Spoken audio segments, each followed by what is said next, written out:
ප්‍රතිශත මට කාරුව හරි එක්කෙනෙක් විතරක් වීඩියෝ එක ඔන් කරන් ඉන්නේ. එතකොට මට දැනගත හැකි ඔයාලගේ ලියන වේගෙ කොච්චරක්ද කොහොමද කොච්චර දුරට ලියලා ඉවරයිද කියලා. හරි. ප්‍රතිශත පාඩමේදී අපි මීට කලිනුත් 9 වසරනුත් ඉගෙනගෙන තිනවා. මේ පාඩමේදී අපි විශේෂයෙන් කතා කරන්නේ බදු වර්ග කිහිපයක් ගැන. හරි. මෙන්න මේ බදු වර්ග කිහිපය ගැන කතා කරනවා මේ පාඩමේදී. ඒ ආශ්‍රිත ගැටලු විසඳන එක තමයි කරන්නේ. මම කෙලින්ම පාඩමට යන්නම්. මුලින්ම අපිට තියෙන්නේ වරිපනම් බදු.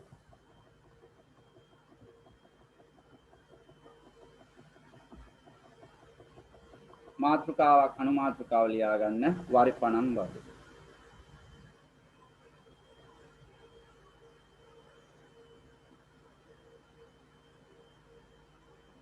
වරිපනම් බදු. පුතේ කාටේ හොඳට සිග්නල් තියෙන එක්කෙනෙක් කනේ මේ ඔන් කරලා තියන්නකෝ කැමරා එක.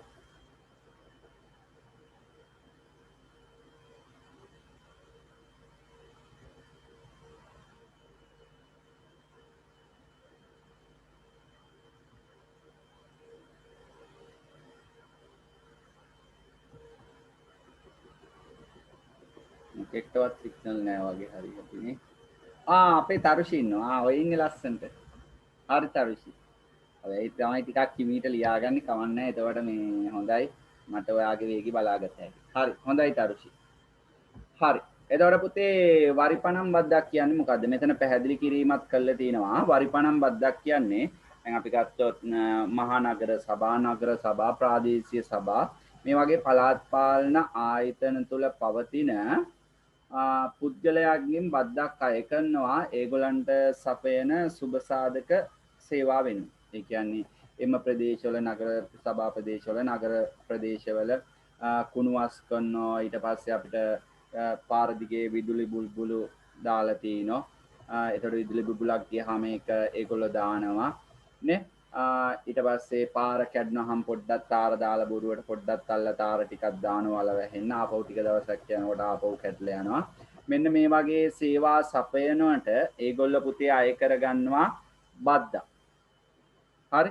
අන්නේ බද්දට කියනවා අපි පුතේ වරිපනම් බදු කියලා කියනවා.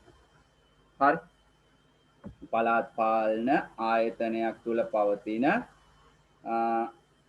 ස්ථාන වලින් නැත්නම් ගොඩනැගිලි වලින් නිවාස වලින් ව්‍යාපාරික ස්ථාන වලින් අය කරගන්නා බද්දට කියනවා ඒගොල්ලෝ සපයන සුබ සාධක සපයන සේවා වලට අපි කියනවා වරිපනම් බද්ද කියලා. හරි. අපි එනම් වරිපනම් බදු කියලා මාතෘකාව ලියාගත්තා. ඊට පස්සේ ලියා ගන්න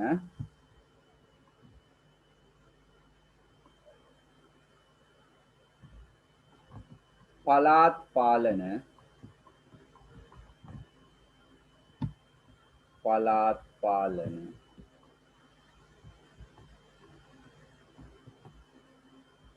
ආයතන පළාත් පාලන ආයතන බල ප්‍රදේශ තුල පිහිටි නිවාස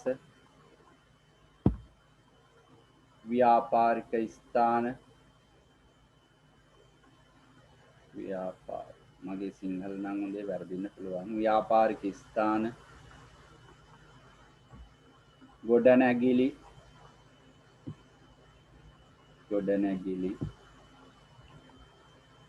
ආදී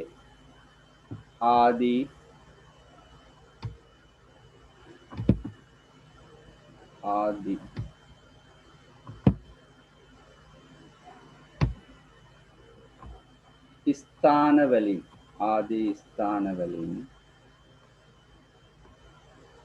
ඔවුන්ට සපයන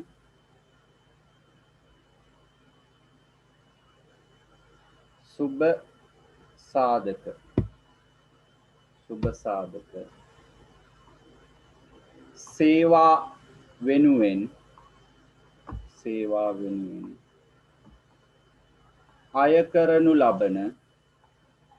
අය කරනු ලබන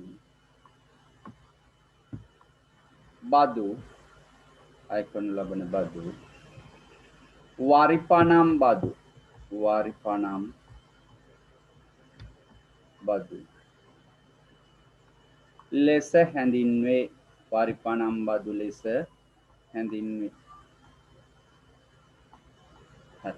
පළාත් පාලන ආයතන බල ප්‍රදේශයක් තුල පිහිටි නිවාස ව්‍යාපාරික ස්ථාන ගොඩනැගිලි ආදී ස්ථානවලින් ඔවුන්ට සපයන සුබ සාධක සේවා වෙනුවෙන් අය කරනු ලබන බදු වරිපනම් බදු ලෙස හැඳින්වේ.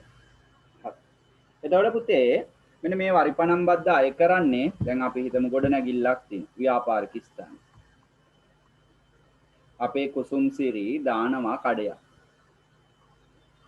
කුසුම්සිරි දැම්ම කඩයක්. දැන් මේ මොනවද මාස් කඩයක් දාන්න. මාස් කඩයක් දාන්න. හරි. මේ මාස් කඩේ මේ පළාත් පාලන ආයතනය තුල අපි හිතනවා අම්පෙගම තියෙනවා අලුතින් ඉදි කරනවා පිහිටවනවා නගර සභාව. නගර සභාව බල ප්‍රදේශයක් කරනවා.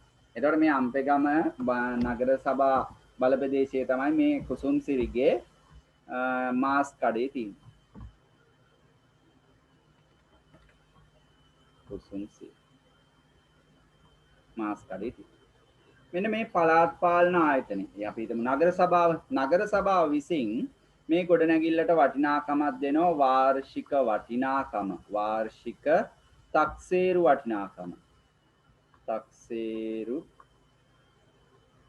වටිනාකම රුපියල් 20000 වර්ෂයකට තක්සේරු කරන එක වර්ෂයයි එම වර්ෂය සඳහා 2020 වර්ෂය සඳහා මේ ගොඩනැගිල්ලේ වටිනාකම රුපියල් 20000. මෙන්න මේ තක්සේරු වටිනාකම මත මේ පළාත් පාලන නගර සභාව විසින් අය කරනවා බද්දා. ඒ බද්දට තමයි අපි කියන්නේ වරිපනම් බදු කියලා. හරි. මේ බද්ද අය කරන්නේ යම් කිසි ප්‍රතිශතයක් අනුව. අපි නගර සභාව විසින් ගන්නවා වරිපනම් බදු ප්‍රතිශතය 104. මේක ගන්න වර්ෂයක් සඳහා. එතකොට මේක මේ වරිපනම් බද්ද අය කරන්නේ පුතේ තක්සේරු වටිනාකම් මත. එතකොට මට වර්ෂයකට වරිපනම් හොයත හැකි පුතේ වර්ෂයකට වරිපනම් සමානයි තක්සේරු වටිනාකම වාර්ෂික තක්සේරු වටිනාකම ගුණ කරන්න ඕනේ වරිපනම් බදු ප්‍රතිශතය. වරිපනම් බදු ප්‍රතිශතය. එතකොට මේ ගානේ අපි ගත්තොත් තක්සේරු වටිනාකම 20000යි බදු ප්‍රතිශතය 104යි. එහෙනම් 100න් 4න් ගුණ කරනවා. 0.2 කැපෙනවා 204ක් 800. එහෙනම් වර්ෂයකට අය කරන පුතේ වරිපනම් බදු මෙන්න මේ මාස් කඩේ අපේ කුසුම්සිරිගේ තියෙන මාස් කඩෙන් රුපියල් 800. මේක අය කරන්නේ වර්ෂයක් සඳහාම අවුරුද්දකටම 800. මෙන්න මේ මුදල පුතේ අපිට වර්ෂයක් අවසානයේදී ගෙවලා ඉවර කරන්නත් පුළුවන්. නැත්නම් කුසුම්සිරියට ටිකක් අමාරුයි රුපියල් 800ක් එකපාරට ගෙවන්න. ඒක නිසා ඒ සඳහාත් මේ පළාත් පාලන ආයතන විසින් ක්‍රමවේදයක් යොදලා තියෙනවා අපිට කාර්තු වශයෙන් මෙම මුදල ගෙවන්න. කාර්තුවක් කියන්නේ පුතේ මාස 3ක කාල සීමාවක්. එතකොට අවුරුද්දට ගත්තොත් වර්ෂයකට ගත්තොත් කාර්තු 4ක් තියෙනවා. එතකොට මාස 3ේ 4ක් කියන්නේ මාස 12. එතකොට අපිට මේක කාර්තු වශයෙන් ගෙවන්න පුළුවන් නිසා අපිට මේ වරිපනම් බදු මුදල කාර්තු වශයෙන් උත් ගණනය කරනවා. එතකොට මම ගත්තොත් කාර්තුවකට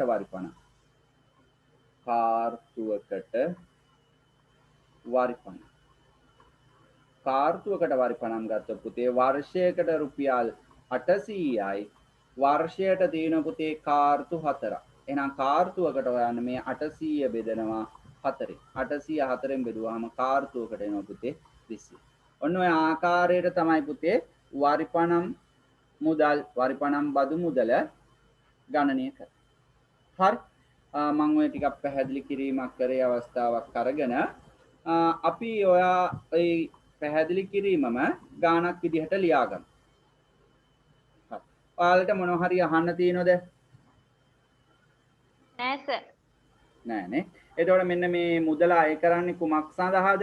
මේ මුදල මේ වරිපණම් බදු මුදල අය කරන්නේ එම බලප්‍රදේශය යම්කිසි පළාත් පාලන බලප්‍රදේශයක් තුල පිහිටි ගොඩනැගිල්ලක් නිවසක් ව්‍යාපාරික ස්ථානයක් සඳහා එම ප්‍රදේශය තුල සපයන සුබ සාධක සේවා වෙන්නේ. ලයිට් එකක් දානවට කනුවට පාර ටිකක් තාරට පාර ටිකක් දාන එක. තාරට පාර දාන්නේ නැහැ නේ. පාරට තාර දාන. හරි. ඊට පස්සේ කුණුවස් කරන එකට ඒ වගේ දෙයකට. එතකොට මේ වරිපණම් බදු මුදල අය කරන්නේ එම ගොඩනැගිල්ලේ වාර්ෂික තක්සේරු වටිනාකම අනුව කිසියම් ප්‍රතිශතයකට තමයි අය කරන්නේ. හරි. එහෙනම් අපි ගාන ලියාගමු පුතේ.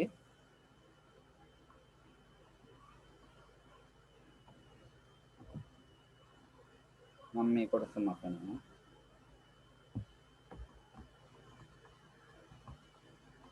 පළාත් පාලන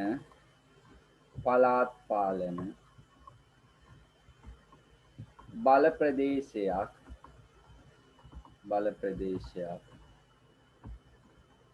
තුල පිහිටි කුසුම් සිරි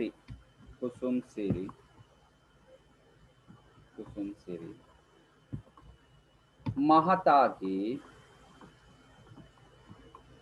ව්‍යාපාරික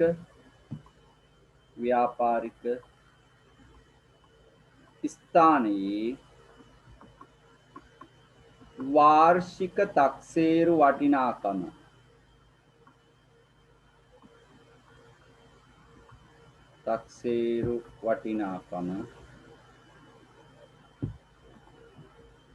රුපියල් 20000කි.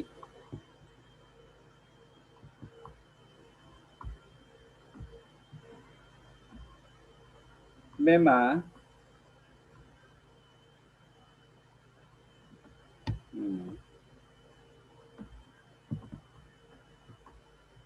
ව්‍යාපාරික ස්ථානය සඳහා 4%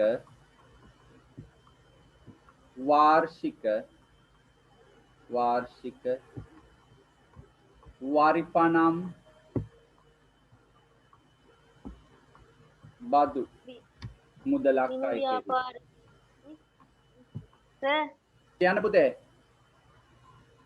මෙම ව්‍යාපාරික ස්ථාන සඳහා මෙම ව්‍යාපාරික ස්ථානය සඳහා 4% වාර්ෂික වරිපණම් බදු මුදලක් අය කෙරේ. මම බෝඩ් එකේ ලියන එක පේන්නේ නැද්ද?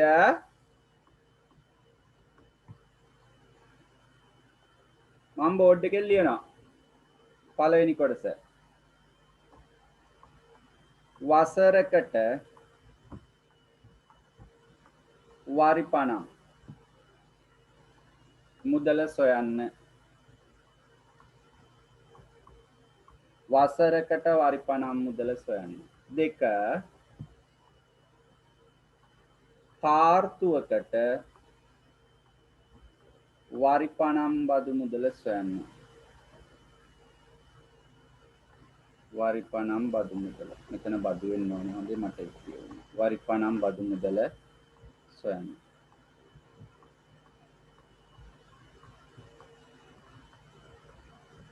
හරි.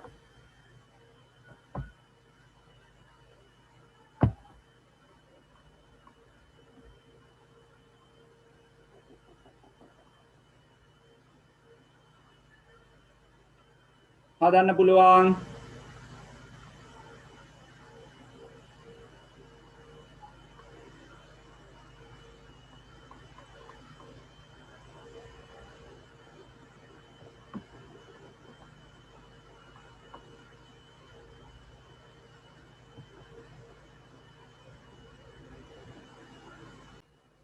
සර් මේ එයා ඇඹිලි පිටියේ ගොල්ලෝ පොඩ්ඩක් ලියාගමු. වර්ෂයකට වර්ෂයකට කාර්තු 4ක් ඇත. වර්ෂයකට කාර්තු 4ක් ඇත. කාර්තුවක්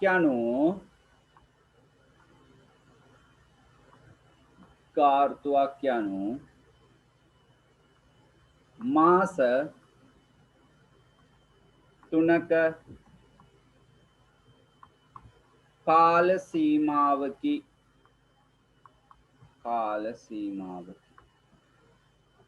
කාර්තුවක් යනු මාස 3ක කාල සීමාවකි. මාස 3ක් තමයි කාර්තුවක් කියන්නේ. එතකොට වර්ෂයකට කාර්තු 4ක් තියෙනවා. කාර්තුවකට වරිපණම් බදු හොයන්නේ කිව්වොත් අපි කරන්නේ බෙදනවා වර්ෂික වරිපණම් බදු මුදල. හරි.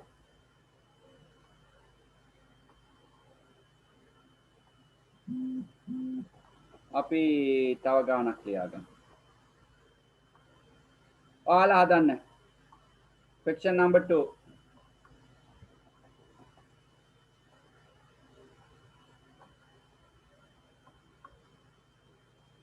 අපි දෙමු තරුෂි පාවහන්.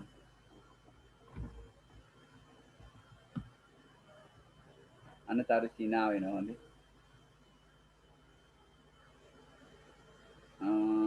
ලියන්න ඕන.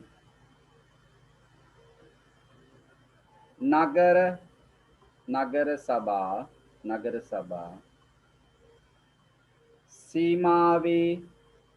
සීමාවේ පිහිටි නිවසක වාර්ෂික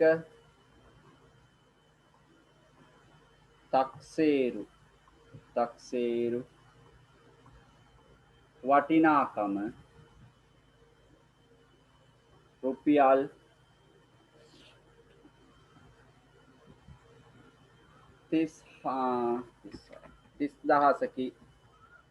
30,000කි. මෙම නිවසින් 4%ක වාර්ෂික වරිපණම් බදු මුදලක්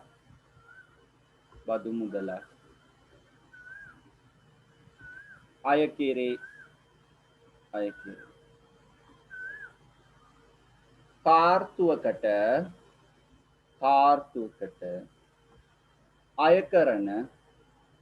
කාර්තුවකට අය කරන වරිපණම් බදු මුදල සොයන්න.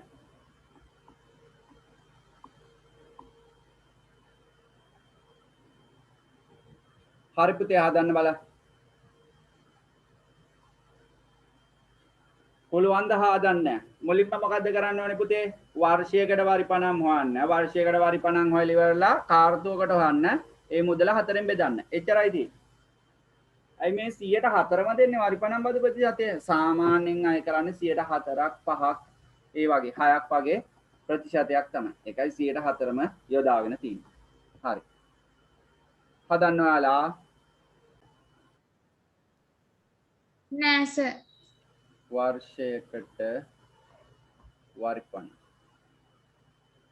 වර්ෂයකට වරිපණම් හොයනකොට අපි කරන්නේ පුතේ 30000 ගුණ කරනවා 104. 30000 104න් ගුණ කරොත් 0.2 කැපෙනවා. 304ක් 1200. කාර්තුවකට වරිපණම්.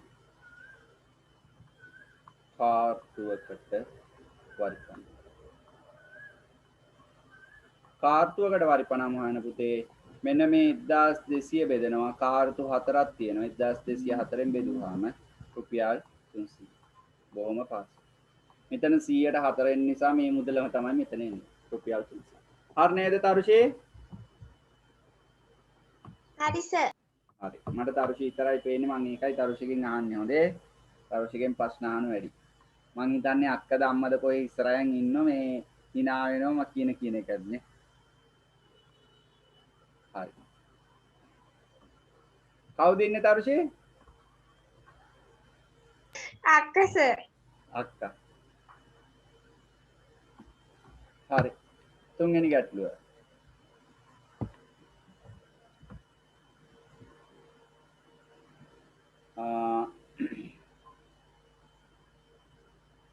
පළාත්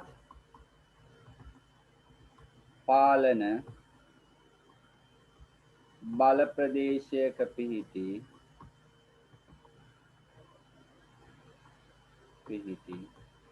ඉඩමකින්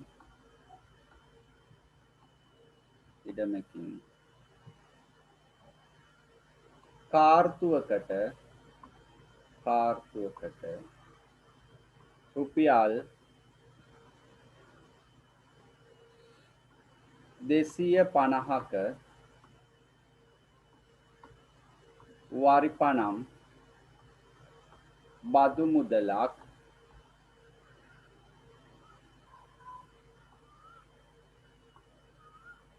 අය කෙරේ.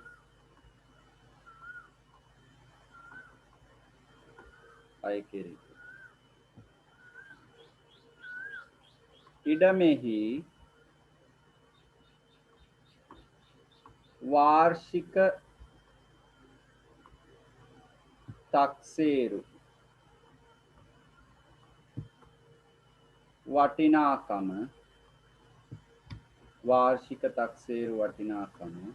රුපියල්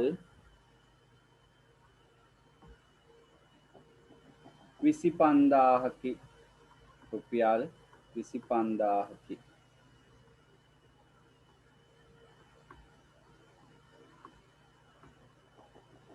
වාර්ෂික වරිපනම්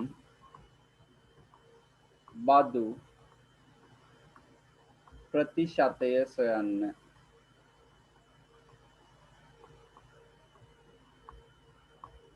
පළාත් පාලන බල ප්‍රදේශයක පිහිටි ඉඩමකින් කාර්තුවකට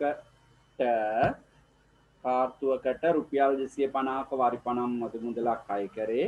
ඉඩමෙහි වාර්ෂික තක්සේරු වටිනාකම රුපියල් 25000කි. වාර්ෂික වරිපනම් බදු ප්‍රතිශතය. එතකොට වරිපනම් බදු ප්‍රතිශතය හොයන්න නම් පුතේ අපිට වාර්ෂික තක්සේරු වටිනාකම තියෙනවා වර්ෂයකට අය කරන වරිපනම් බදු මුදල නැහැ. එහෙනම් වර්ෂයකට වරිපනම් බදු මුදල හොයාගත්ත හැකි කාර්තුවකට දීලා තියෙනවා. කාර්තුවකට වරිපනම් දුන්න නම් පුතේ වර්ෂයකට හොයන්න අපි දන්නවා වර්ෂයකට තියෙන කාර්තු කීයක්ද? 4ක්. එහෙනම් අපිට මුලින්ම අපි කරන්නේ වර්ෂයකට හොයන වරිපනම්. වර්ෂයකට වරිපනම්. වර්ෂයකට වරිපනම් හොයත හැකි කාර්තුවකට වරිපනම් 250යි. 250 ගුණ කරනවා වර්ෂයට කාර්තු 4ක් තියෙනවා 254 ගුණ. 254 ගුණ කරාම පුතේ අපිට එනවා කීයද? 1000යි. ඔන්න වර්ෂයකට වරිපනම් බදු මුදල 1000. අපෙන් අහන්නේ වාර්ෂික වරිපනම් බදු ප්‍රතිශතය. වාර්ෂික වරිපනම් බදු ප්‍රතිශතය. එතකොට වාර්ෂික වරිපනම් බදු ප්‍රතිශතය හොයත හැකි පුතේ වර්ෂයකට වරිපනම්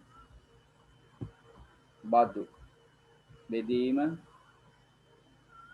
වාර්ෂික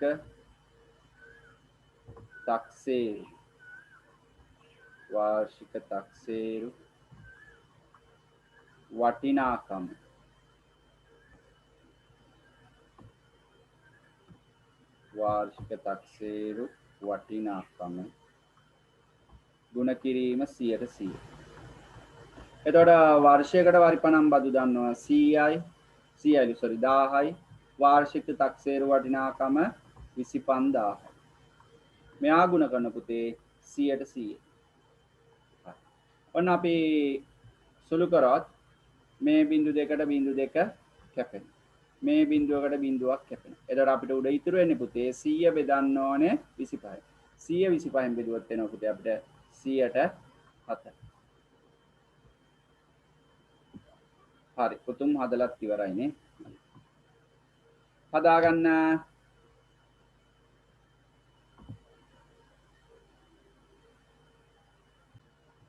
වරිපනම් බඩු මුදලක් අය කරනවා. එතකොට මෙතන කාර්තුවකට දීලා තියෙනවා 500යි කාර්තු හතරක් තියෙනවා. එතකොට 504ක් වර්ෂයකට එනවා රුපියල් 2000ක වරිපනම් බඩු මුදල.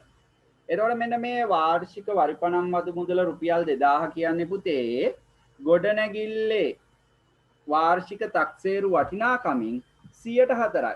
ඇයි මේ බද්ද අය කරන්නේ? වාර්ෂික වරිපනම් බදු මුදල වෙන්නේ 104යි. ඒ කියන්නේ ගොඩනැගිල්ලේ වටිනාකමින් 104ක් තමයි 2000යි කියන්නේ. එහෙනම් 100ට එකක් හොයත හැකි පුතේ 2004න් බෙදුවොත් 100ට එකක්. 100ට 100ක් හොයන්න ඒන මුදල ගුණ කරනවා ආපහු 100. මොකක්ද ඔන්න මං කිව්වේ?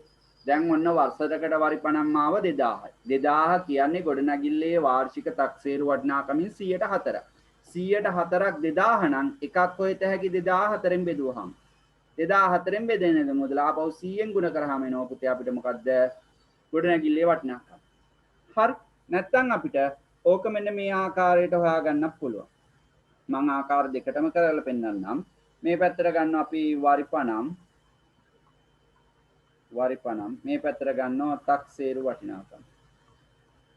තක්සේරු වටිනාකම. ඕනෑම ප්‍රතිශත ගාණක් මේ ආකාරයට කිසිම ගැටලුවක් නැතුව හදන්න පුළුවන්. එතකොට මෙතන වරිපනම් ගත්තොත් අපි තක්සේරු වටිනාකම 100 නම් වරිපනම් පුතේ 4යි 100ට 4යි. දැන් අපි දන්නවා වරිපනම් බදු මුදල වසරකට 2000යි තක්සේරු වටිනාකම දන්නේ x කියලා. හරස් ගුණිත දාන්න. එතකොට මෙතන එනවා පුතේ අපි සුළු කරොත්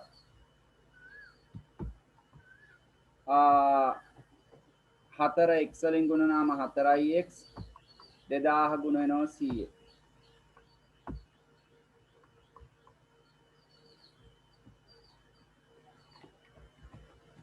දෙදා ගුණ වෙනවා 100. x වලගේ හොයන්න දෙපැත්තම 4ෙන් බෙද. 4ට 4 කැපෙනවා x සමානයි. මෙතන අපි සුළු කරොත් 4 වරක් 1යි 4 වරක් 500යි. 500ව 100ක්. 500ව 100ක් කියන්නේ අගට දාන බිංදු දෙක.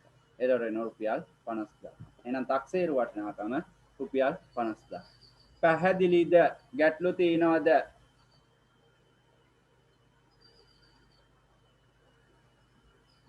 ඕක තමයි ලේසිම ක්‍රමය.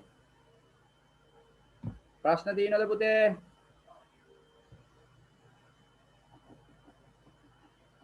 නැත්තම් හදාගන්න පුළුවන්.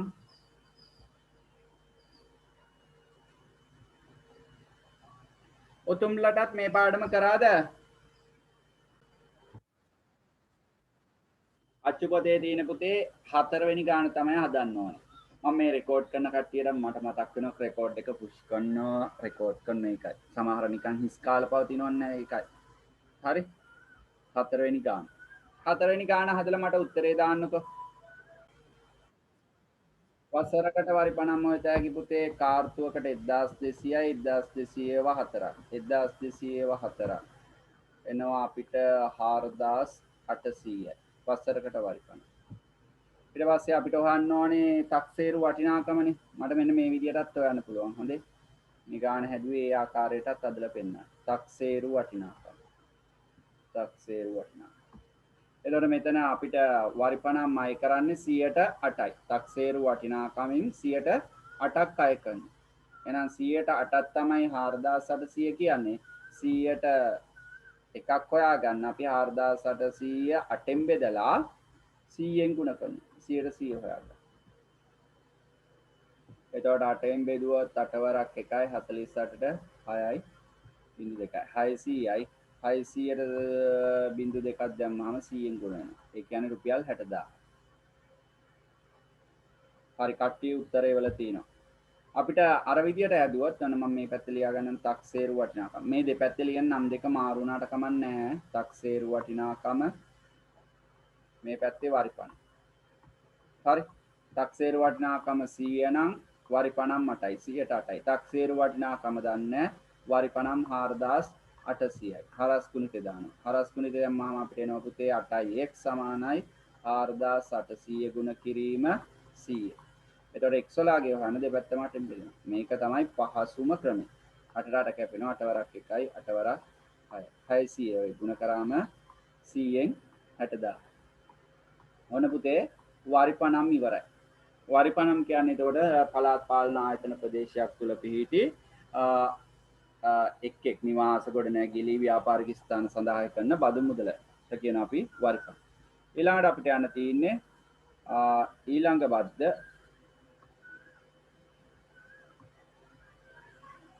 තීරු බදු. මාතෘකාව ලියා ගන්න තීරු බදු.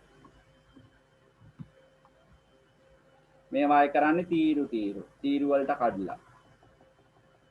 ඒකයි තීරු බදු කියන්නේ. හොඳේ.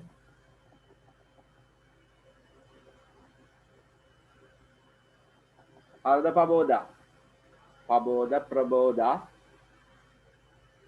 හිමේෂි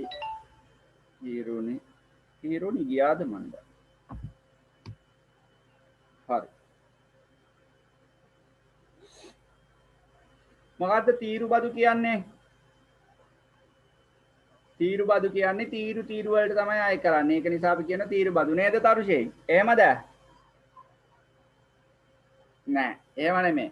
තීරු බදු කියන්නේ පුතේ අපි යම් කිසි භාණ්ඩ ආනයනයේදී හෝ අපනයනයේදී මේ ආකාර දෙකේදීම වෙනවා. ආනයනය කරනවා කියන්නේ අපි සාමාන්‍යයෙන් අපේ රටේ නිෂ්පාදනය කරන දෙයක් තමයි ඇඟලුම්. ඇඟලුම් කියන්නේ අපි රෙදි එක අපනයන කලාපවල රෙදි නිෂ්පාදනය කළා මහල ඇඳුම් මහල පිටරටට යවනවා. පිටරටට යවනකොට අපි හිතමු ලක්ෂ 5ක ඇඳුම් ප්‍රමාණයක් යවනවා පිටරට. ඇමරිකාවට යවනවා. එතකොට ඇමරිකාවට යවනකොට මේක යවන්න ඕනේ කොහෙන්ද? බෝට්ටුවෙන්ද යවන්න ඕනේ නැත්නම් බයික් එකකද යවන්න ඕනේ? එහෙම එකක නෙමෙයි යවන්නේ නේ. යවන්නේ මොකද? එක්ක ප්ලේන් එකේ එක්ක නැවේ. හැබැයි ගිනි ගන්න එක යවන්න හොඳ නෑ හොඳේ. එපාර ඉන්න ලේඩි ඉන්න කොල්ලි ටිකක් ඉවරයි නේ. සිතුම් මුතුම්. ඔයගොල්ලෝ අල්ලනෝ ගිහිල්ලා මේ දවස්වල. හරි. එතකොට මෙන්න මේ විදිහට ඇඟලුම් ආනයනය කියන්නේ ගෙන්නනවා. අපනයනය කරනවා. අපනයනය අපි ඇඟලුම් අපනයනය කරනකොට ශ්‍රී ලංකා රේගුව විසින් එක්ක වරායෙන් යවන්න ඕනේ නැත්නම් ගුවන් තොටුපළින් යවන්න ඕනේ. මෙන්න මේ ස්ථාන දෙකේදී ශ්‍රී ලංකා රේගුව විසින් එම භාණ්ඩවල වටිනාකම මත අය කරන බද්දා. ඒ කියන්නේ රුපියල් ලක්ෂ 5යි නම් ඇඟලුම් වල වටිනාකම රෙදි වල වටිනාකම ලක්ෂ 5යි නම් ලක්ෂ 5ට අය කරන 108ක් 112ක් 10ක් වගේ බද්දා. අන්න ඒ බද්දට කියනවා අපි මොකද්ද? තීරු බදු කියලා. නැත්නම් ආනයනයේදී අපි හිතමු ඔන්න ඕඩර් එකක් දානෝ කොහෙන්ද? eBay එකෙන් ඕඩර් එකක් දානෝ ඔර්ලෝසුවක්. තරුෂි කල්පනා කරනවා මොකද්ද කල්පනා කරන්නේ තරුෂි? ඈ මුණෙන් අත් දෙක ගන්නෝ. හරි.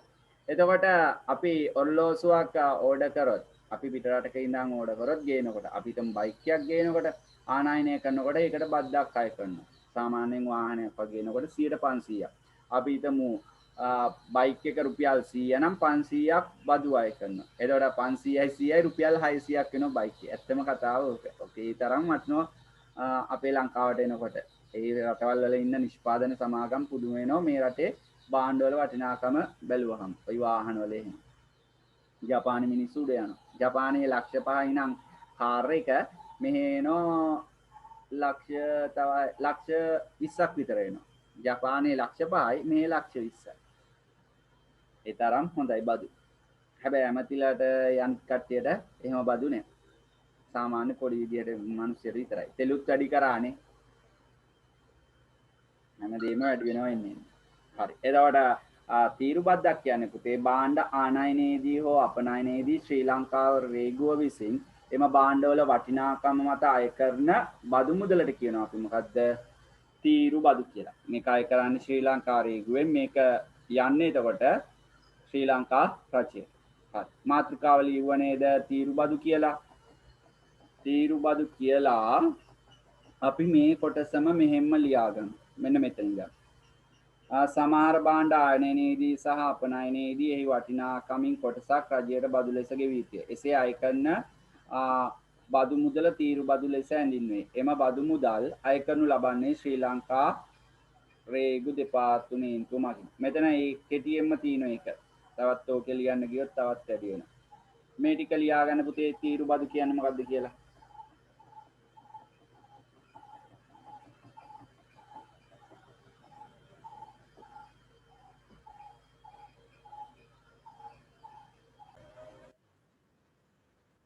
ඉමේජ් මේ ෆෝන් එකෙන් හරි සහභාගී වෙනවා. දැන් ලියාගත්තේ නැතුණු මම දන්නු ලියාගන්නේ නැහැ කියලා. හරි. ලියාගන්න. රූපවාහිනී යන්ත්‍රයක්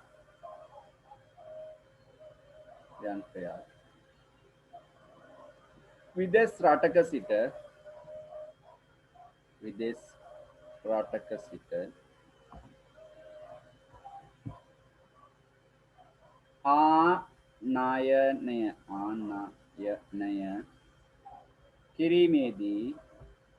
ආනයනය කිරීමේදී 15%ක තීරු බදු මුදලක්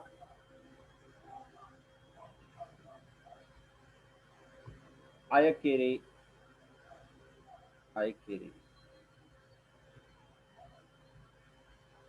රූපවාහිනියේ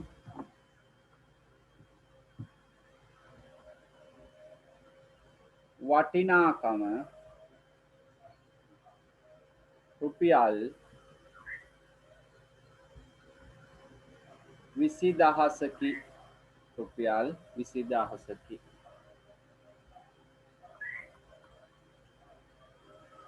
පළවෙනි කොටස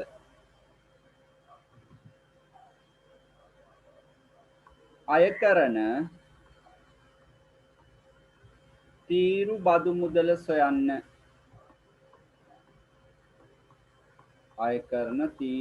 මුදල සොයන්න. දෙක තීරු බදු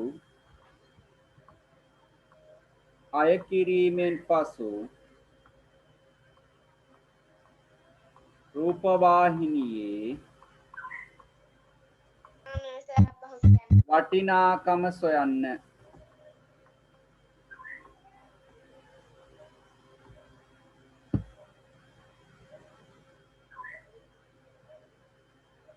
පළවෙනි එකේ තියෙන අය කරන තීරු බදු මුදල සොයන්න. දෙවෙනි එක තීරු බදු අය කිරීමෙන් පසු රූපවාහිනියේ වටිනාකම සොයන්න.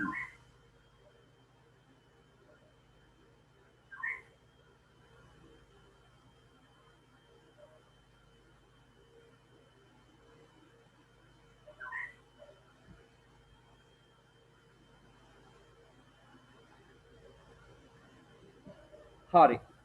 එතකොට පුතේ අපි මුලින්ම තීරු බදු මුදල හොයමු. පළවෙනි කොටස. තීරු බදු. එතකොට තීරු බදු අය කරන්නේ එම භාණ්ඩයේ වටිනාකම. එතකොට භාණ්ඩයේ වටිනාකම රුපියල් 20000යි. 20000ට අය කරනවා තීරු බදු මුදල 15%. එහෙනම් මෙයා ගුණ කරනවා 100න් 15. භාණ්ඩයේ වටිනාකම කරනවා තීරු බදු ප්‍රතිශතය. එතකොට තීරු බදු ප්‍රතිශතයෙන් ගුණ කරොත් 0.2කට 0.2 කැපෙනවා. 215වත් දෙවරක් 15 30යි. මෙතන 0.2 අත්හැරියා. එතකොට එනවා පුතේ කීයද? 3000යි. තීරු බදු මුදල 3000. ඊට පස්සේ දෙවෙනි කොටස යනවා තීරු බදු අය කිරීමෙන් පසු රූපවාහිනියේ වටිනාකම සොයන්න.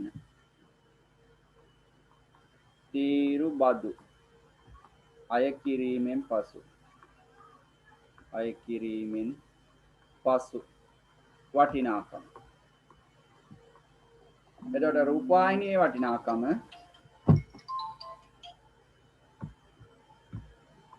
රුපියල් 20000යි. තීරු බද්ද 3000යි. එතකොට 20000යි 3000යි අපිට එනවා පුතේ 23000.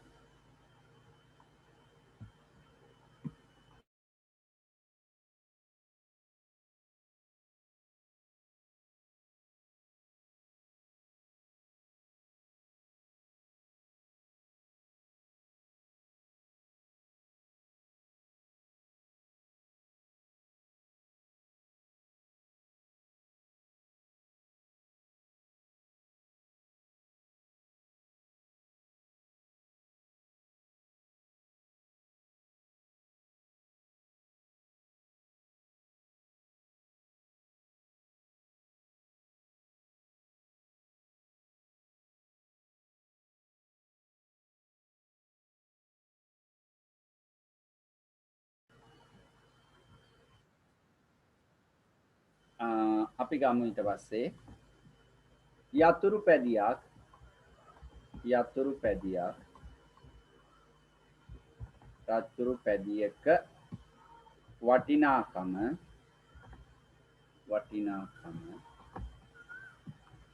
රුපියල්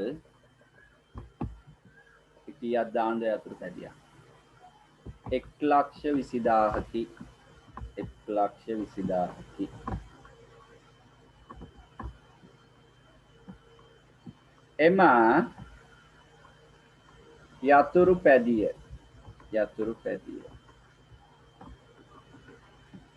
මෙරටට ආනයනය කළ පසු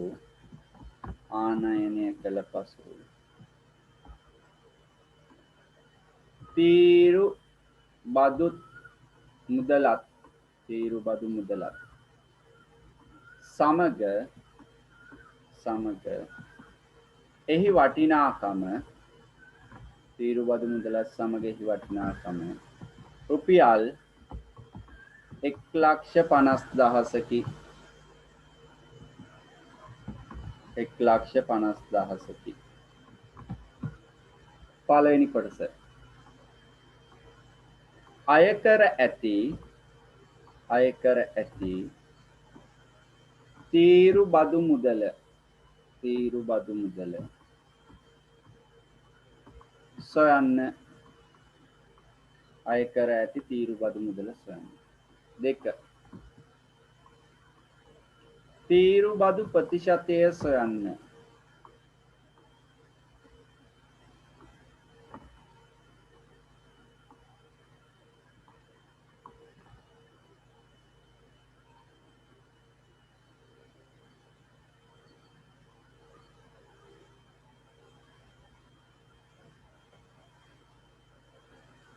හරි ඔන්න යතුරු පැදියක් තියෙන පුතේ යතුරු පැදියේ වටිනාකම 1,20,000කි යතුරු පැදිය මෙරටට ආනයනය කළ පසු තීරු බදු මුදලත් සමග එහි වටිනාකම 1,50,000ක් එතකොට අපෙන් පළවෙනි කොටසේ අහනවා අය කර ඇති තීරු බදු මුදල එතකොට 1,20,000ක යතුරු පැදිය මෙරටට ගේනකොට තීරු බදු මුදල ඒකට එකතු වෙලා වටිනාකම වෙලා තියෙන තීරු සමග 1,50,000 එතකොට 1,20,000 22 කලයට යතුරු පැදියට තව කීයක් වැඩිපුර එකතු වෙලාද තීරු බද්දත් එක්ක මෙරටට එනකොට 1,50,000 වෙන්න 1,20,000 එක 1,50,000 වෙන්න 30,000ක් වැඩි වෙලා අන්න ඒ හරි ඒ මුදල තමයි පුතේ මොකද්ද අපි තීරු බදු මුදල කියන්නේ එහෙනම් පළවෙනි කොටස ඔයත් ඇහැකි පළවෙනි එකට උත්තරේ එනවා තීරු බදු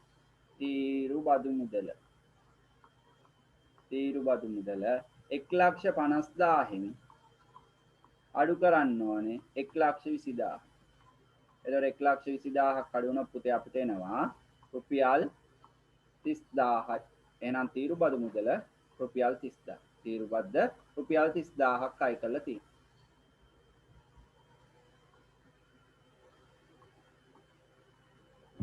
දෙවෙනි කොටසේ අපෙන් අහනවා තීරු බදු ප්‍රතිශතය මෙන්න මේ රුපියල් 30,000ක තීරු බද්ද අය කරන්නේ කොපමණ වටිනා යතුරු පැතියකින්ද මේ යතුරු පැදියේ වටිනාකම කීයද 1,20,000යි 1,20,000ට තමයි 30,000ක මේ තීරු බද්දක් අය කරලා තියෙන්නේ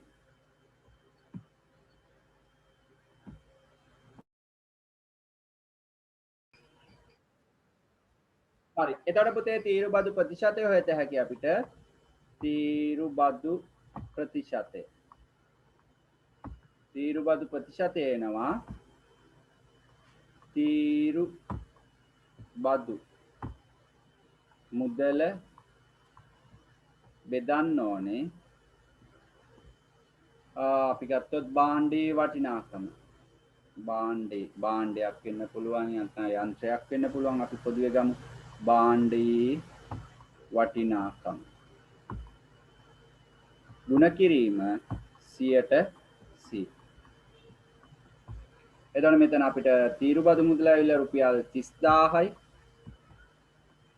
තීරු බදු මුදල 30,000යි භාණ්ඩයේ වටිනාකම පුතේ 1,20,000යි ප්‍රතිශතය හොයන 100%න් ගුණ කරනවා 0.4ට 0.4 කැපෙනවා තුන්වරක් 1යි තුන්වරක් 4යි. හතරවරක් 1යි 104වරක් 25. එතකොට එනවා තීරු බදු ප්‍රතිශතය 125. මට උත්තරේ දාලා තිබ්බා හරි.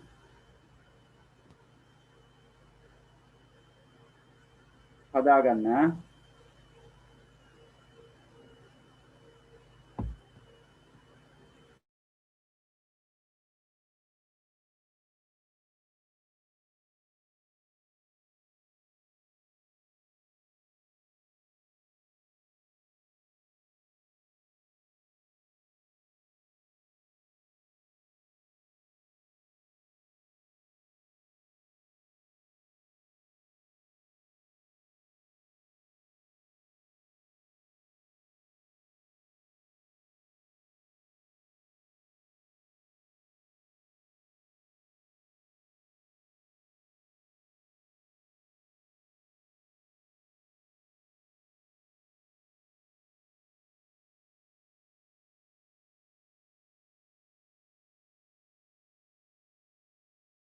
හරි. ඔන්න පුතේ අපි දැන් තීරු බදු ප්‍රතිශතයත් එව්වා. අපිට තීරු බදු සමග වටිනාකම දුන්නට පස්සේ. ඊට පස්සේ තියෙන පුතේ අපිට තීරු බද්දත් සමග වටිනාකම දුන්නට පස්සේ අපිට එම භාණ්ඩයේ වටිනාකම සොයන්න. බද්ද නැතුව වටිනාකම සොයන්න. අපි ඊළඟට ඒ වගේ ගානක් හදමු. අපේ තුන්වෙනි ගැටලුව. මොනවා හරි ප්‍රශ්න තියෙනම් අහන්න හොඳේ.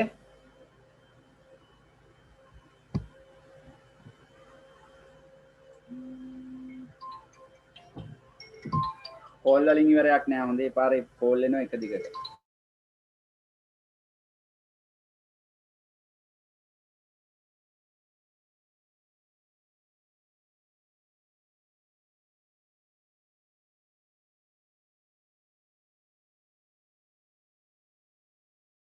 හරි. ලියා ගන්න මෙහෙම.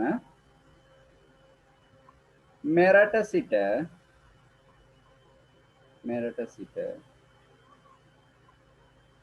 කුළුබඩු තොගයක්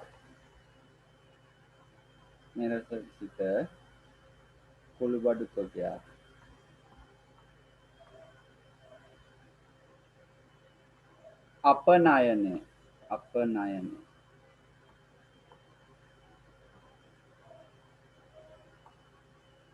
කිරීමේදී 20%ක තීරු බදු මුදලක් අය කෙරේ. තීරු බදු මුදලක් අය කෙරේ.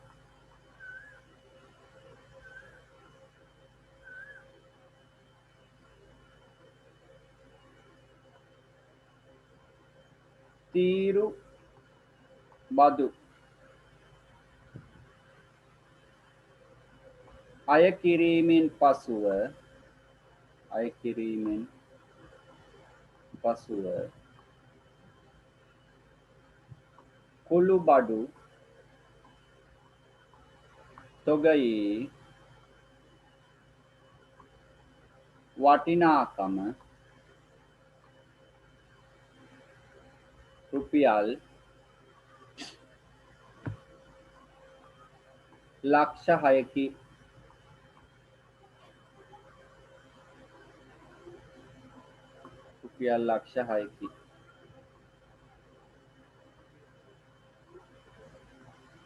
තීරු බදු අය කිරීමට පෙර කුළුබඩු තොගයේ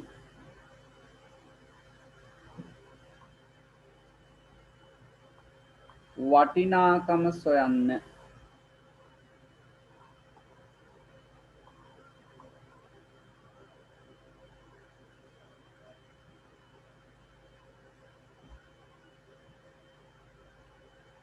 සර් මටත් හිස්ටරි ක්ලාස් මේ දැන් සර්ට පුළුවන් ද මට රෙකෝඩ් එක දාන්න? දාන්න. අපේ කවුද? හිමේෂිලා ලොකු අම්මද?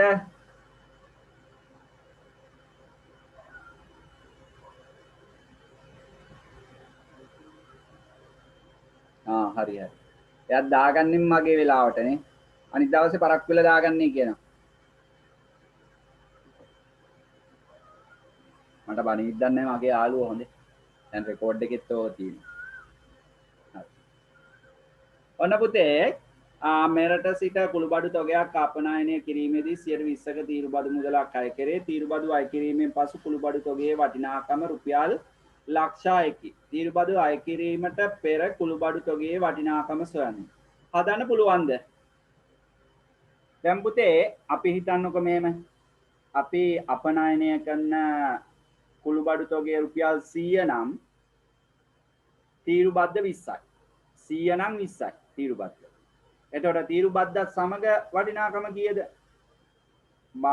කුළුබඩු තොගයේ වටිනාකම 100යි, බද්ද 20යි, බද්දත් සමග වටිනාකම 120යි. 100යි 20යි එකතු වෙනවා. එතකොට මෙතන බද්දත් සමග වටිනාකම දීලා තියෙන පුතේ රුපියල් ලක්ෂ 6යි කියලා. එහෙනම් මේ රුපියල් ලක්ෂ 6 කියන්නේ මෙන්න මේ කුළුබඩු තොගයේ 100ට 120ක වටිනාකම. ඒ කියන්නේ අර බද්දත් එකතු වෙලා.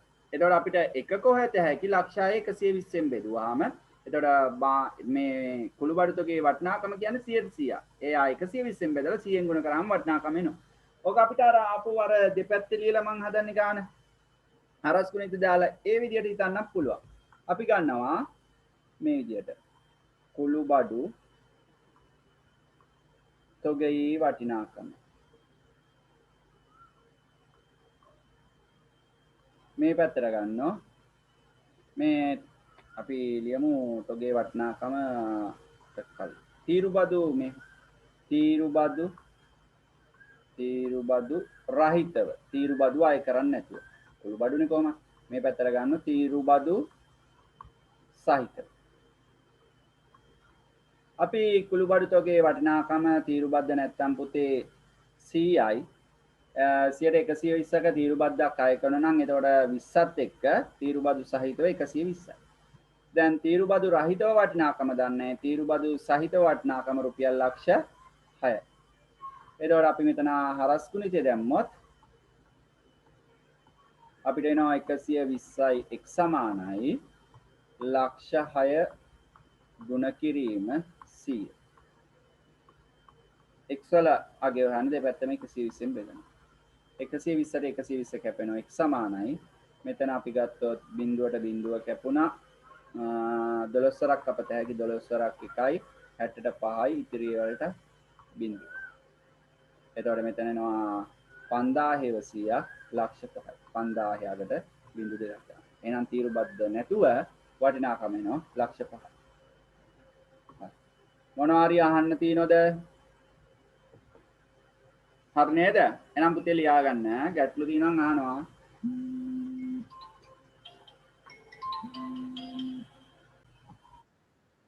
දහවෙනි ගාන දන්න පුතේ අභ්‍යාස පුතේ. මට රෙකෝඩ් කරන කට්ටිය දාන්න බැරුණේ ඒකයි. ආපහු. හදලා මට උත්තරේ දාන්න බලන්න පොඩ්ඩක්. එක්තරා අතුරුපැදි වර්ගයක් ආනයනය කිරීමේදී 15%ක තීරුබදු වශයෙන් ගෙවිය යුතුයි. අතුරුපැදි ආනයනික වටිනාකම 1,75,000ක් වේ. තීරුබදු ගෙවීමෙන් පසු අතුරුපැදියේ වටිනාකම සොයන්න. උතුම් මෙවනවා පළවෙනි එකට උත්තරේ 2,01,250 කියලා. හරි. මුලින්ම හොයනවා තීරුබදු මුදල. තීරුබදු හොයත හැකි 1,75,000ට බලනවා 100%.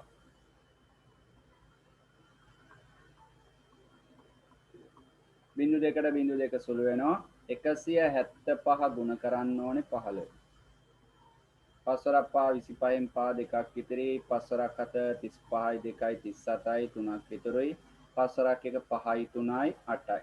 එකෙන් ගුණ කරාම 175. 5යි 12න් දෙක එකක් ඉතිරි 8යි 9යි 7යි 16යි එකක් ඉතිරි 2යි. එතකොට එනවා තීරුබද්ද පුතේ 2625යි අගට බිඳුවයි. තීරුබද්ද එනවා 26250. තීරුබදු අය කිරීමෙන් පසු වටිනාකම. අය කිරීමෙන් පසු වටිනාකම. එතකොට යතුරු පැඩියේ වටිනාකම 1,75,000යි 1,75,000ට එකතු වෙන්න ඕනේ 26250.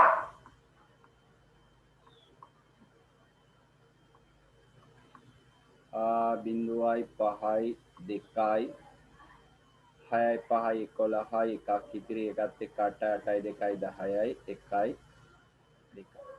හරි. හරි උපේක්ෂත්වය වල තියෙනවා හරි උතුම් හරි උත්තර පළවෙනි උත්තරේ 15 ලියලා 150 ගුණ කරා.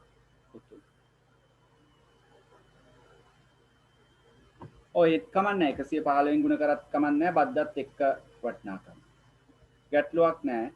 එක අපි උතුම් කියනවා 100ට 115න්ම කෙලින්ම ගුණ කරා කියලා. එතන ගැටලුවක් නැහැ. එයා කෙලින්ම තීරු බද්දත් එක්ක වටිනාකමින් ගුණ කරලා තියෙනවා.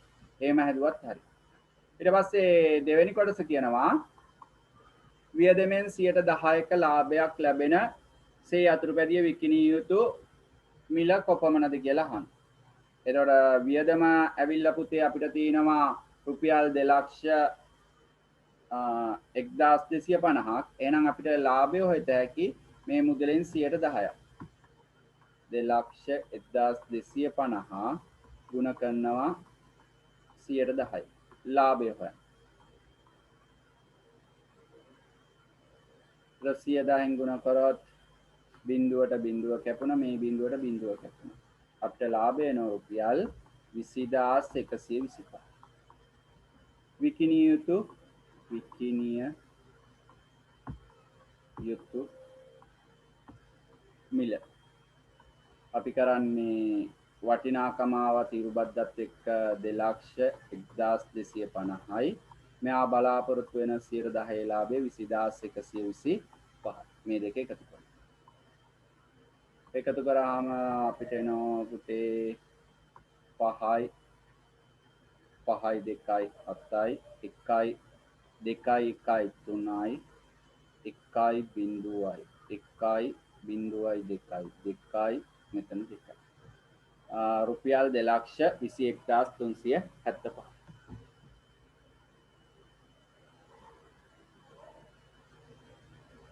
උපේක්ෂාරී උත්තර දෙකම.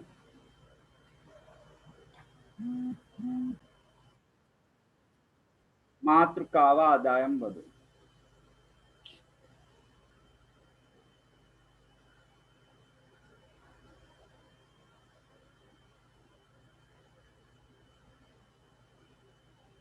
අද මේ අර එක දිගටම පැය දෙක යනවනේ අන්න ඒක.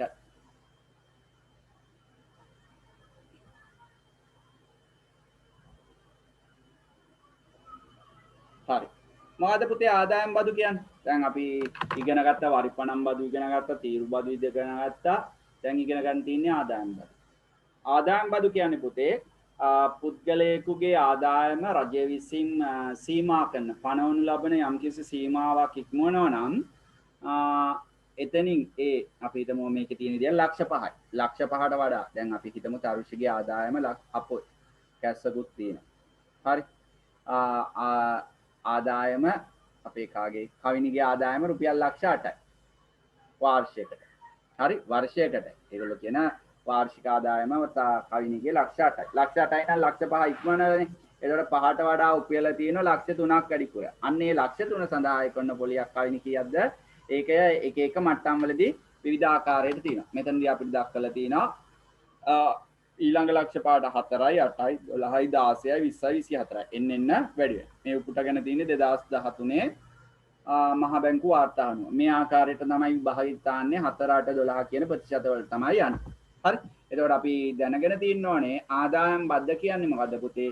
කිසියම් පුද්ගලයෙකුගේ ආදායම රජය විසින් සීමා කරන ලබන පනවලු ලබන සීමාවකට වැඩි වුණාම අන්නේ වැඩි වෙන මුදල සඳහා එකනු ලබන බද්දට කියනවා අපි මොකද්ද?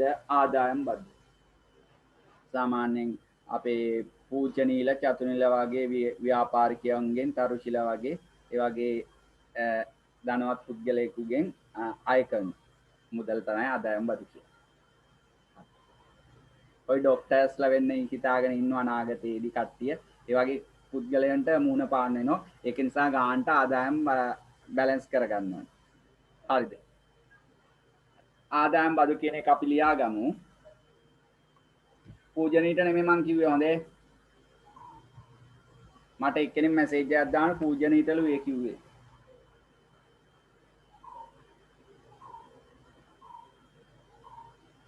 මෙන්න මේ කොටස ලියා ගන්න පුතේ.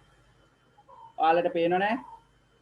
යම් පුද්ගලයෙකුගේ තම සේවා නියුක්තියෙන් හෝ තම සතු දේපොළ වලින් හෝ පවත්වාගෙන යන ව්‍යාපාර වලින් හෝ ලබන වාර්ෂික ආදායම කිසියම් සීමාවක් ඉක්මවන විට ඒ සඳහා රජය බද්දක් අය කරයි. එවැනි බදු ආදායම් බදු ලෙස හැඳින්වේ. මේ වගුවත් ලියා ගන්න පුතේ හොඳේ. වාර්ෂික ආදායම් බදු ප්‍රතිශතය. පළමු ලක්ෂ 5 ආදායම් බද්දෙන් නිදහස්. ඊළඟට ලක්ෂ 5යි. ලක්ෂ 5ට 4යි 100ට. ඊළඟ ලක්ෂ 5ට 8යි. ඊළඟ ලක්ෂ 5ට 12යි. ඒ විදිහට තමයි බද්දාය වෙන්නේ.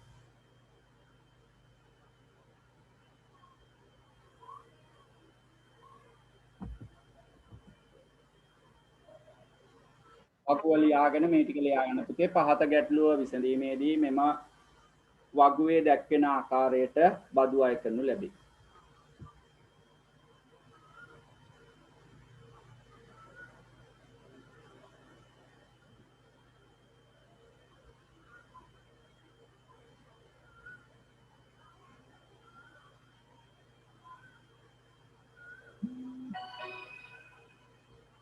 හරි. පළවෙනි ගාන. සඳුන්ගේ වාර්ෂික ආදායම රුපියල් ලක්ෂ 12කි. රුපියල් ලක්ෂ 12කි. ඔහුගෙන් අය කරන වාර්ෂික ආදායම් බදු මුදල සොයන්න.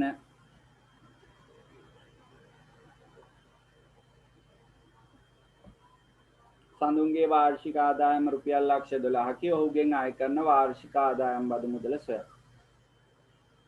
හරි. එතකොට පුතේ ආදායම් බදු අපි අය කරන්නේ ඉහත වගුවේ ආකාරයට. මෙන්න මේ වගුවේ ආකාරයට පළමු ලක්ෂ 5 ආදායම් බද්දෙන් නිදහස්. ඊළඟ ලක්ෂ 5ට 104යි. ඊළඟට 108යි 112යි යන ආකාරයට තමයි බදු අය කරන්නේ. එතකොට මෙන්න මේ ලක්ෂ 12ක ආදායම වාර්ෂික ආදායම මම මේ විදිහට වෙන් කරගන්නවා. අන්න මම ලක්ෂ 12 ගන්නවා. ලක්ෂ 12 ගත්තාම පළවෙනි ලක්ෂ 5 කඩා ගන්නවා. පළවෙනි 5 වෙන් කරගත්තා. ඊට පස්සේ 12 වෙන්න තව 5ක් දාත හැකි. පහේ කොටස් වලට තමයි අපි මේක වෙන් කරගන්නේ. 5යි 5යි 10යි. තව 5ක් දාන්න පුළුවන්ද අපිට මෙතනට? බෑ. 12 වෙන්න අපිට තව 5ක් දැම්මොත් 15ක් වෙනවනේ. එහෙනම් තව දාන්න පුළුවන් ලක්ෂ කීයද? 2යි. ඔන්න මම මේ ලක්ෂ 12 වෙන් කරගත්ත පහේව සහ ඉතිරිය විදියට. එතකොට ආදායම් බද්ද ගත්තොත් පුතේ පළවෙනි ලක්ෂ 5 ආදායම් බද්දෙන් නිදහස්. මෙයාට බදු අය වෙන්නේ නැහැ. ඉතිරි වැඩි වෙන මුදලට තමයි බද්ද අය වෙන්නේ. ඊළඟ ලක්ෂ 5ට ගත්තොත් 104යි.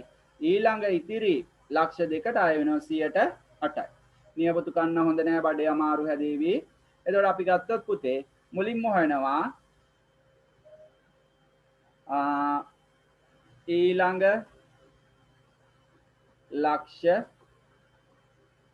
5ට ආදායම් බදු. පළමු ලක්ෂ 5 නිදහස්. එතකොට ලක්ෂ 5 ගුණ කරනවා 104. 104යි කරා. බිංදු දෙකට බිංදු දෙක කැපෙනවා. 5004ක් කියන්නේ රුපියල් 20000යි. රුපියල් 20000ක බද්දක් අය කරා. ඊට පස්සේ ඉතිරි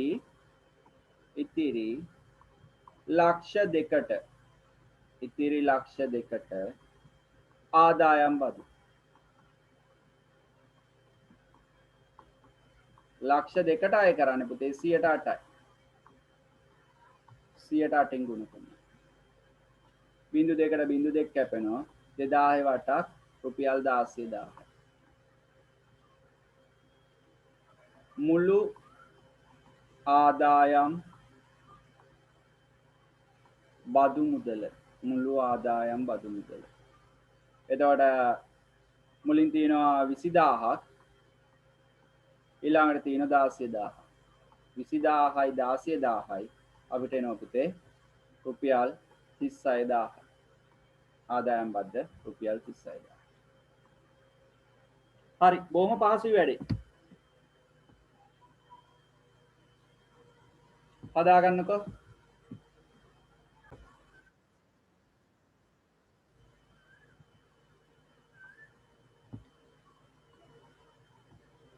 නිමාලි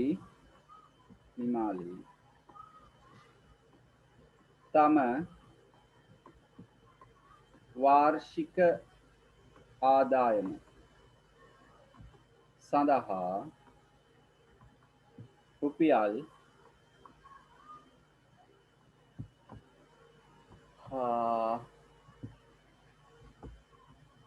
40000ක ආදායම් බදු මුදලක් වසරකට ගෙවනු ලැබේ. ඇයගේ මුළු වාර්ෂික ආදායම සොයන්න. ඇයගේ මුළු වාර්ෂික ආදායම සොයන්න.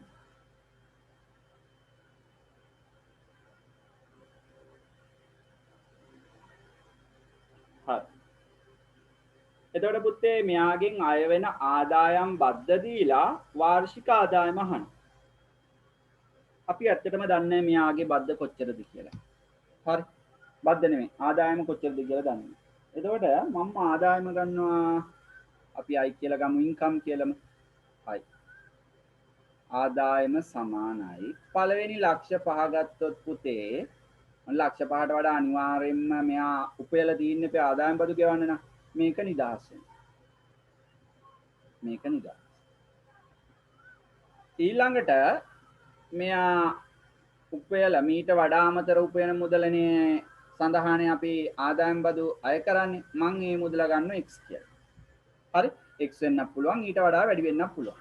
එහෙනම් මෙන්න මේ x මුදල සඳහා අය වෙලා තියෙන පුතේ 100ට x මුදල සඳහා අය වෙච්ච ආදායම් බද්ද වෙලා තියෙන රුපියල් 40000. මෙන්න මෙතන බිඳුවක් වැඩි හොඳේ මම ලක්ෂ 4ක් ලියලා. මෙතන එන්නෝනේ 40000. මම 40000 තමයි කිව්වේ ලක්ෂ 4යි කියලා මම ලියලා තියෙනවා. හරි. ඔන්න පළවෙනි ලක්ෂ 5 නිදහස් ඊළඟට තියෙන මුදල මම ගත්ත x කියලා. හරි. එහෙනම් අපි මේ x මුදල හරියටම දන්නේ නැහැනේ පුතේ. අපි හිතනවා ලක්ෂ 5යි කියලා. ඊළඟ මෙතන x මුදල ලක්ෂ 5යි කියලා අපි අනුමාන කරලා හිතනවා. අපි දන්නේ ඒක හරිද නැද්ද කියලා අපි හිතනවා ලක්ෂ 5යි. ඊට වැඩි වෙන්නත් පුළුවන් අඩු වෙන්නත් පුළුවන්. හරි. ඔන්න අපි ඊළඟට ගන්නවා මුල් 5 නිදහස් ඊළඟ ලක්ෂ 5ට ආදායම් බදු. එතන මොකෝ කරන්නේ මම 5 ගුණ කරනවා 104. අපේ ඊළඟ ලක්ෂ 5ට 104 යන්නේ. හරි. සුළු කරොත් 0.2 කැපෙනවා 5004ක් 20000. එතකොට පුතේ බලන්න මම හිතුවා ඊළඟට මෙයාගේ ආදායම විදිහට තියෙන්නේ ලක්ෂ 5ක් කියලා. මුල් ලක්ෂ 5ට ඇරියාම ලක්ෂ 5ක් කියලා මෙන්න මේ ආදායම. එයාට 104ක් බැලුවාම 20000යි. හැබැයි මෙයා ආදායම් බදු ගෙවනලු 40000. එහෙනම් මෙන්න මේ x කියන මුදල ලක්ෂ 5ටත් වඩා වැඩි. නේ? ලක්ෂ 5ටත් වඩා පන්නපු මුදලක්. තේරුණාද? එහෙනම් තව කොටසක් තියෙනවා. ඔන්න මෙතනට ලක්ෂ 5ක් දාත හැකි. එහෙනම් තව කොටසක් තියෙනවා. ඊළඟට ගත්තොත් පුතේ තව ලක්ෂ 5. එයාට අය වෙනව නේද 108ක්. 108ක් වුණත් කිව්වොත් මේකේ වගේ දෙගුණ යන්නේ. ඒ කියන්නේ 40000ක්. එතකොට මුළු ආදායම් බද්ද වෙනවා 20000යි ඒ 40000යි 60000. එහෙනම් ලක්ෂ 5ක්ම වෙන්න බෑ. මේ x කියන මුදල තව ලක්ෂ 5ක් වෙන්නම බෑ. මං කියන දේ තේරුණාද එතනට? හරි. දැන් මේ x මුදල තමයි හොයන්න යන්නේ. ආදායම් බද්ධ ආය වෙච්ච එක. මේ කියන්නේ කොටස් වශයෙන්. ඒක නිසා අපි කොටසින් කොටස හරියට निराකරණය කරගන්නවා. හරි. දැන් අපි මෙතන ගත්තාම මුළු ආදායම් බද්ධ රුපියල් 40000යි අපි අමතරව හොයපු මුදල ලක්ෂ 5ක් කියලා බැලුවාම රුපියල් 20000යි තමයි ආදායම් බද්ධ වෙන්නේ. තව වැඩිපුර ආදායම් බදුත් මුදලක් අය වෙලා තියෙනවා 20000. ඒ 20000 අපි ඊළඟ ලක්ෂ 5 කියලා හිතුවොත් මේ වගේ දෙගුණයක් 108ක් වෙනකොට එතකොට 40000යි. එතකොට මුළු ආදායම් බද්ධ වෙනවා මෙතනට 20000යි, ඒ 40000යි 60000යි. එහෙනම් ලක්ෂ 5ක්ම වෙන්න බෑ මේ මුදල. 108 අය කරන මුදල. හරි. එහෙනම් අපි මුලින්ම කරගන්නේ පුතේ ඉතිරි ආදායම් බදු මුදල හොයාගන්න මෙතන. ඉතිරි ආදායම් අහගෙන ඉන්න හොඳට හොඳේ මේ රිවර්ස් එකට යන ගාන. ආදායම් බදු මුදල. මුළු ආදායම් බද්ධ 40000යි ලක්ෂ පළවෙනි ලක්ෂ 5ට 20000ක් අය වෙල 40000 ලක්ෂ 4 විදියටමයි ලියන්නේ. 20000ක් අඩු වුණ පුතේ අපිට එනවා 20000. මේ 20000 ඊළඟ ලක්ෂ 5ටම වෙන්න බෑ. 5ක් වුණ පුතේ ලක්ෂ 5ට 108ක් බැලුවා රුපියල් 40000ක් වෙනවා. 40000ක් නෑනේ 20000ක් නේ. ඊට වඩා අඩු මුදලක්. එහෙනම් මේ මුදල හොයාගන්න ඕනේ. කොහොමද අපි මේ මුදල හොයාගන්නේ? දැන් මේ 20000 අය වෙන්නේ 108කටනේ. ඒ කියන්නේ 108ක් තමයි 20000. හරි. එහෙනම් මුදල හොයාගන්න අපි මේක 8ෙන් බෙදලා 100ෙන් ගුණ කරනවා. එහෙනම් අපිට හොයාගත්ත හැකි ඉතිරි ආදායම. ඉතිරි ආදායම. තප්පරයක් ඉන්න.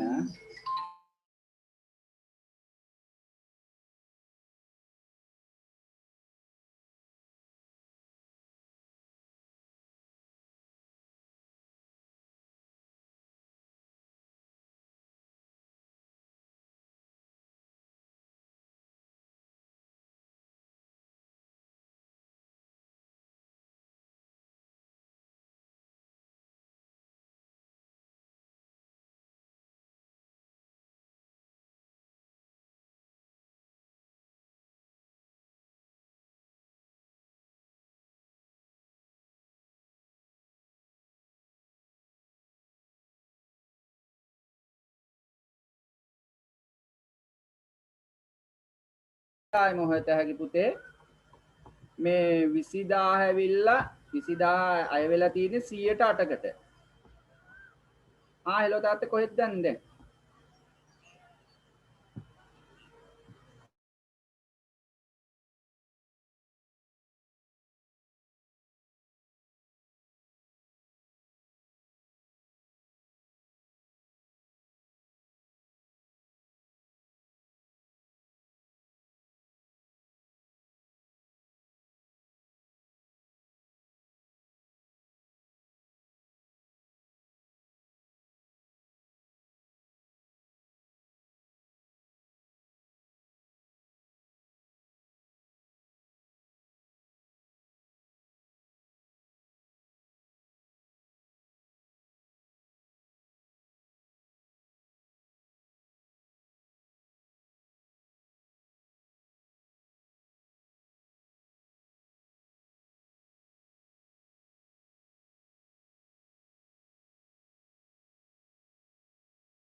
පොඩ්ඩක් ඉන්න පුතේ එතකන් හදාගන්න හොඳේ.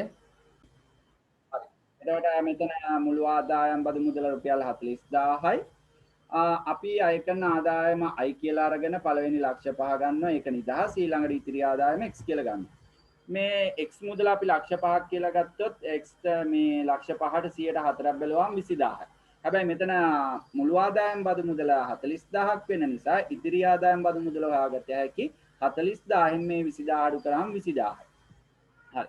එතකොට ඔන්න තව ආදායම් බදු මුදලක් අයලා තියෙන රුපියල් 20000ක අපි මේ ලක්ෂ 5ට මේ 5ටත් අමතරව තව 5ක් දැම්මොත් පුතේ යාට 108ක් වෙනකොට 20000 වගේ දෙගුණයක් වෙනවා 40000. හැබැයි ආදායම් බදු අයලා තියෙන්නේ 20000යි. එහෙනම් අපිට ලක්ෂ 5ක්ම ගන්න බෑ.